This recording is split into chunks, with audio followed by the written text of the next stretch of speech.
Atvažiavom į pirmą degalinę, pasižiūrim, lipdukai vietoj, taišuka vietoj. Aš nesuprantu, kodėl žmonės kiti galvoja, kai jie nukris. Kai gerai uždėta, gerai ir laiko. Na ir pažiūrim, kad čia šiandien kainuoja pas mūsų kuras Lenkijoje, on 61. Nu, bet žodžiu, kelionė visai smagiai, vaikai laikosi gerai. Nors pirmą kartą taip toli važiuoju, bet aišku, dažniausiai klausia, nu jau atvažiavom, tai vis dar neatvažiavom.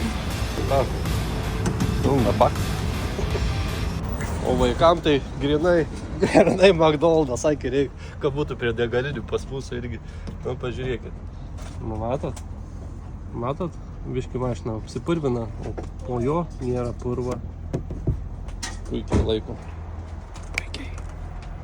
Tai va, starper.lt. Visiems tipsas, pažiūrėkit, jeigu Lenkijoje pirksit kažką kortelę, būtinai padarykit, kad atsiskaityti PLN, tai lenkiškais zlotais, ne eurais. Dabar mūsų orderis 14 eurų būtų kainavę, jeigu per šitą aparatą, tai mes pasirinkom PLN, tai gavosi 13 eurų. Tai ant eurų sutaupom, tai per visą kelionę čia gali pataupyti nemažai. Tai turėkit tą omeny, kad atsiskaitant kortelę, PLN renkatės lenkišką valiutą.